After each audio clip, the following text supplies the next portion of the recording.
Nike is the most powerful sportswear brand on earth, but it didn't start with a factory, a logo, or even a shoe.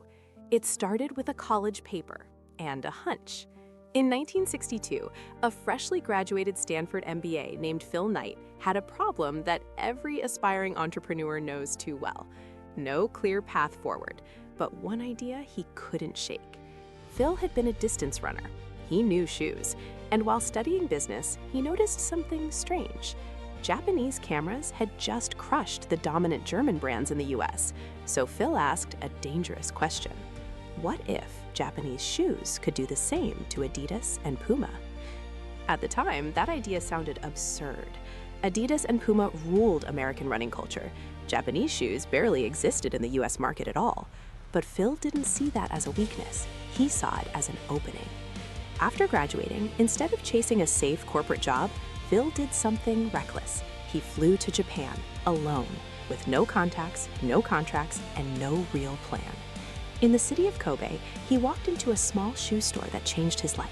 The brand was Onitsuka Tiger. The shoes were light, well-made, affordable, exactly what American runners didn't know they needed yet. Phil introduced himself as the representative of an American shoe distribution company. There was only one problem. The company didn't exist. He made up the name on the spot. And somehow, unbelievably, the founder agreed. Just like that, Phil Knight became the exclusive distributor of Onitsuka Tiger shoes in the United States. In 1963, 12 pairs of shoes arrived in America. Phil sold them out of the trunk of his car at running tracks. It wasn't glamorous, it wasn't scalable, but it worked. And that's when Phil realized he needed help from someone who truly understood athletes. Phil's secret weapon wasn't a businessman. It was his former college coach. Bill Bowerman was one of the most respected track coaches in America.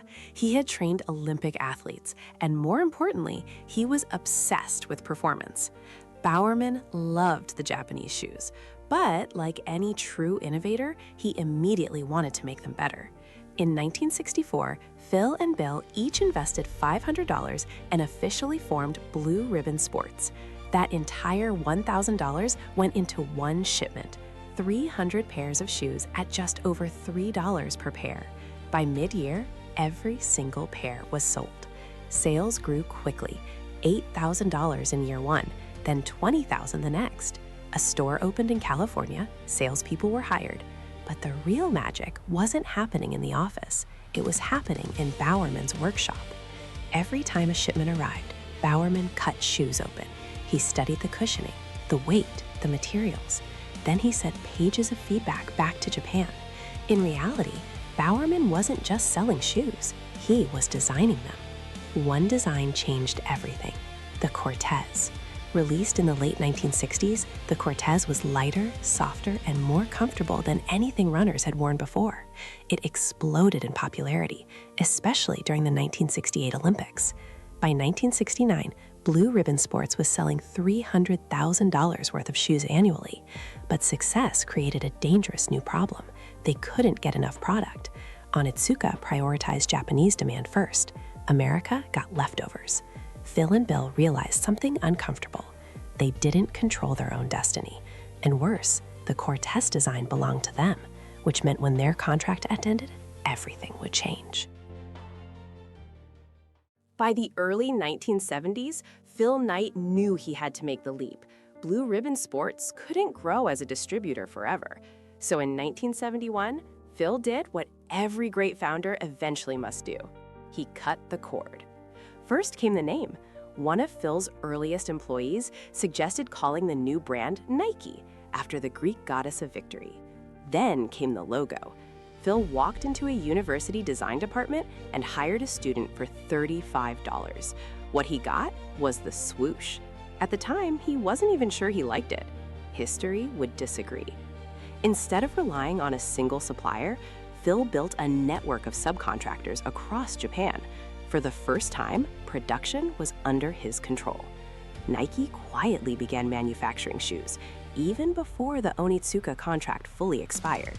By the time the 1972 Munich Olympics arrived, Nike was ready. What followed wasn't luck, it was execution. Nike bet on bold marketing. They bet on young, unproven athletes. They bet on culture, not just performance. By 1989, Nike was the largest sportswear company in America.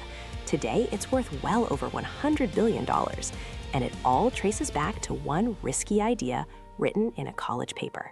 Sometimes, the biggest companies in the world don't start with certainty. They start with someone reckless enough to just try. Hey, if you enjoyed this video, don't forget to hit that like button and subscribe to The Business Lens. It really helps us keep creating stories like this one. And let us know in the comments what company, empire, or business figure you'd like us to cover next. We read every suggestion, and your idea might be the next deep dive on this channel. Thanks for watching, and we'll see you in the next one.